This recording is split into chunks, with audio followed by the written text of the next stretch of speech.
we have to be clear about certain basics.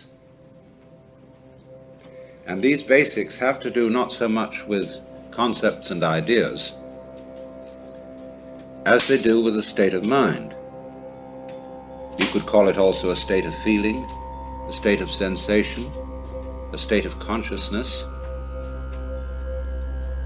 And we need to understand that, even be in that, before we can really go very far.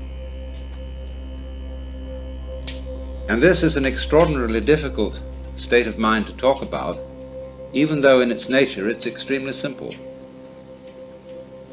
Because it is in a way like we were when we were babies, when we hadn't been told anything and didn't know anything other than what we felt, and we had no names for it.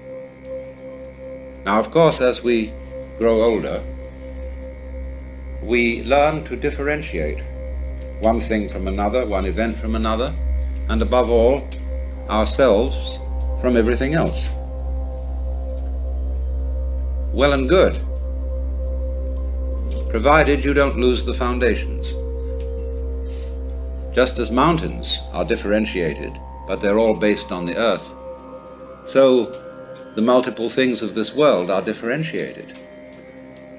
But they have, as it were, a basis. There is no word for that basis, not really, because words are only for distinction. And so there can't really be a word, not even an idea, of the non-distinction. We can feel it, but we can't think it. But we don't feel it like an object. You feel you're alive. You feel you're conscious, but you don't know what consciousness is, because consciousness is present in every conceivable kind of experience. It's like the space in which we live, which is everywhere. It's like a fish being in water, and presumably a fish doesn't know it's in the water, because it never goes out. A bird presumably knows nothing of the air, and we really know nothing of consciousness, and we pretend space isn't there. So, however, when you grow up and become fascinated, which is really the right word, spellbound, enchanted, by all the things that adults wave at you, you forget the background. And you come to think that all the distinctions which you've been learning are the supremely important things to be concerned with. You become hypnotized, just in the same way as when the beak of a chicken is put to a chalk line, it gets stuck on that line. And so when we are told to pay attention to what matters, we get stuck with it, and that's what in Buddhism is called attachment. Attachment doesn't mean that you enjoy your dinner, or that you enjoy sleeping, or beauty. Those are responses of our organism in its environment, as natural as feeling hot near a fire or cold near ice. So are certain responses of fear or of sorrow. They are not attachment. Attachment is exactly translated by the modern slang term hang-up. It's a kind of stickiness, or what in psychology would be called blocking, when you are in a state of wobbly hesitation, not knowing how to flow on. That's attachment, what is meant by the Sanskrit word klesha. So when the chicken has its beak put to the chalk line, it's got a hang-up. It's stuck on that line. And so in the same way, we get a hang-up on all the various things that we're told as we grow up by our parents, our aunts and uncles, our teachers, and above all, by our peer group.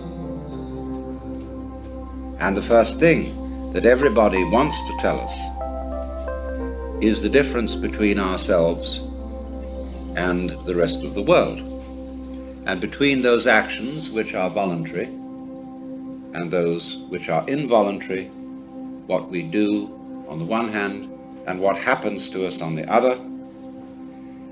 And this is, of course, immensely confusing to a small child, because it's told to do all sorts of things that are really supposed to happen, like going to sleep, like having bowel movements, like loving people, like not blushing, stopping being anxious, and all sorts of things like that.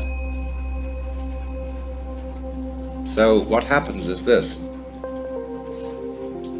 The child is told in sum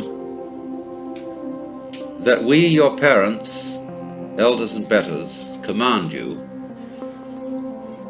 to do what will please us only if you do it spontaneously. And no wonder everybody's completely confused. We go through life with that burden on us.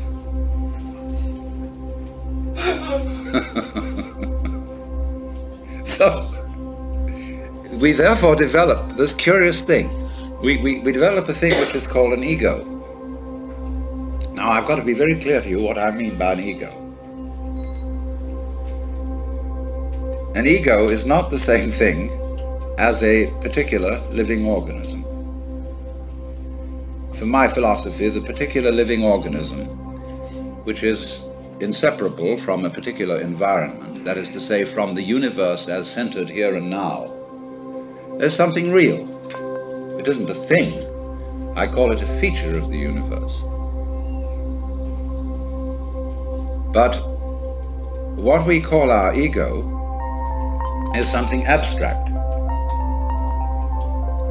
which is to say, it has the same order and kind of reality as an hour, or an inch, or a pound, or a line of longitude. It is for purposes of discussion. It is for convenience. In other words, it is a social convention that we have what is called an ego. But the fallacy that all of us make is that we treat it as if it were a physical organ, as if it were real in that sense, when in fact it is composed, on the one hand, of our image of ourselves. That is our idea of ourselves, as when we say to somebody, you must improve your image. Now, this image of ourselves is obviously not ourselves, any more than an idea of a tree is a tree, any more than you can get wet in the word water. And to go on with, our image of ourselves is extremely inaccurate and incomplete. Would that some God the gifted gears to see ourselves as others see us. We don't. So my image of me is not at all your image of me. And my image of me is extremely incomplete in that it does not include any information to speak of about the functioning of my nervous system, my circulation, my metabolism, my subtle relationships with the entire surrounding human and non-human universe. So the image I have of myself is a caricature.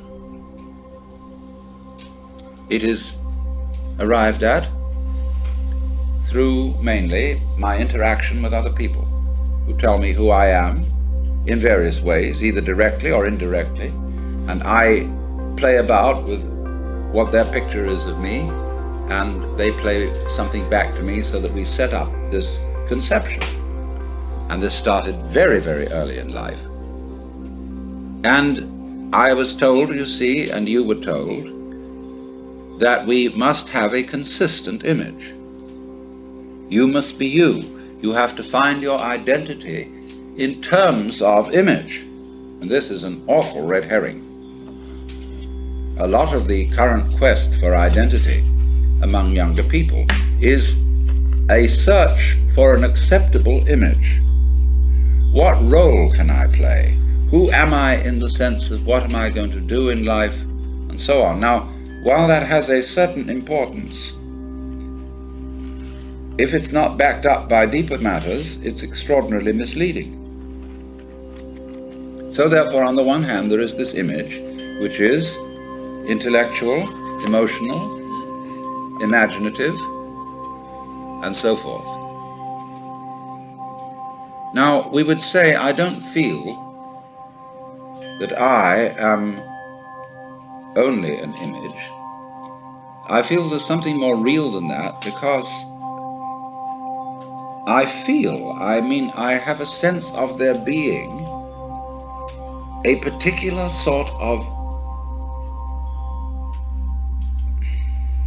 how do we say, a center of something, some sort of sensitive core inside the skin. And that corresponds to the word I. Let's take a look at this. Because the thing that we feel as being myself is certainly not the whole body.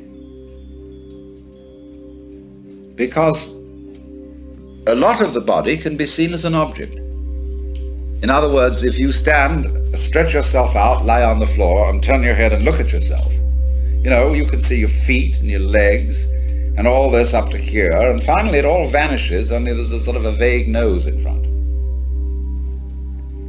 And you assume you have a head because everybody else does, and you've looked in a mirror, and that told you you had a head, but you could never see it, just like you can't see your back.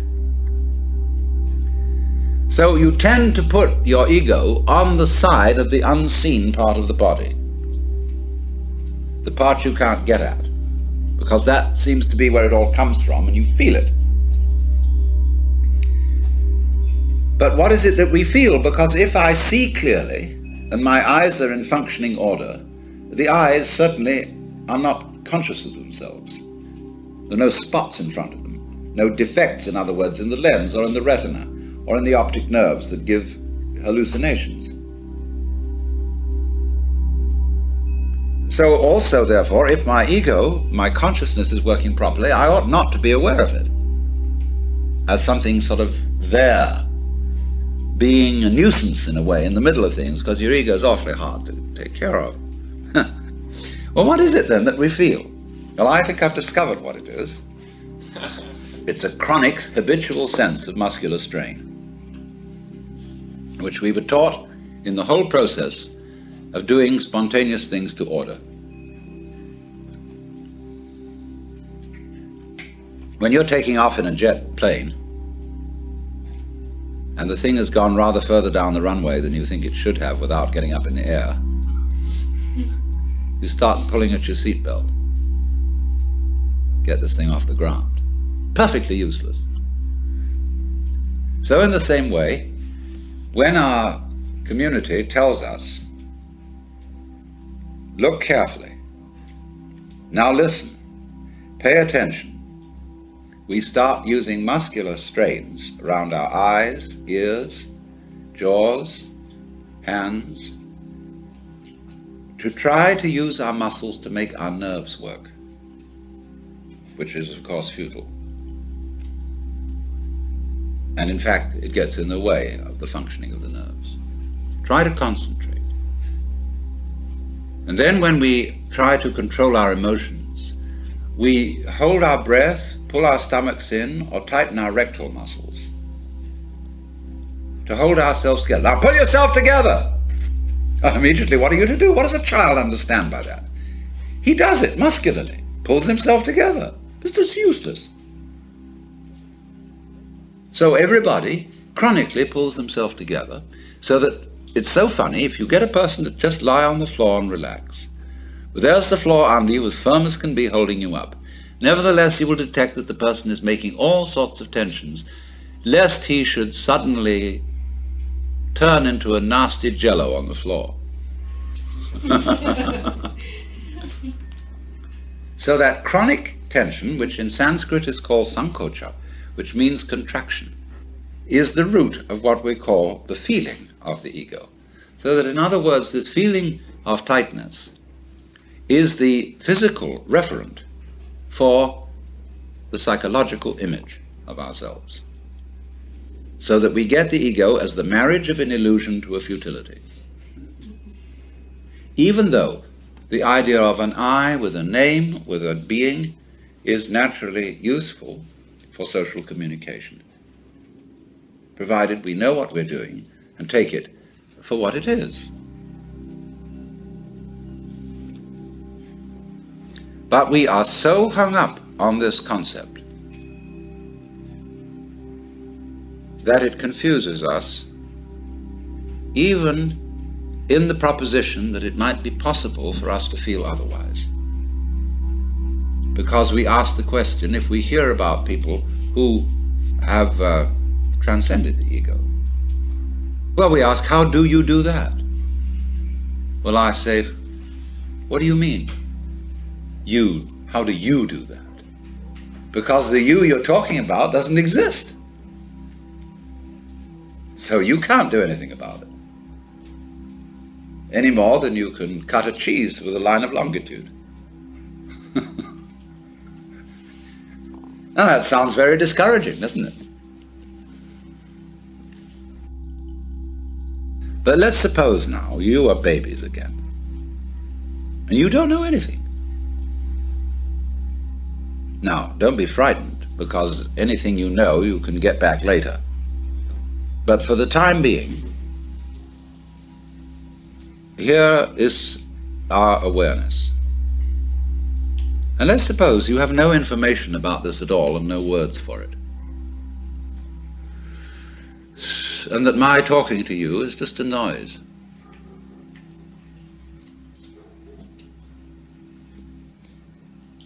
Now, don't try to do anything about this. Don't make any effort. Because naturally, by force of habit, certain tensions remain inside you, and certain ideas and words drift all the time through your mind.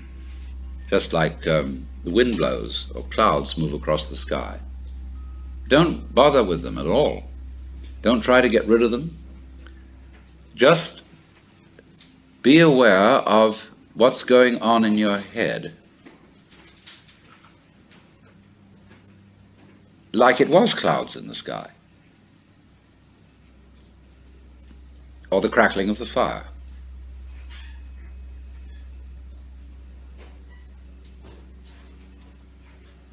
There's no problem to this. All you have to do, really, is look and listen without naming, and if you are naming, never mind. Just listen to that.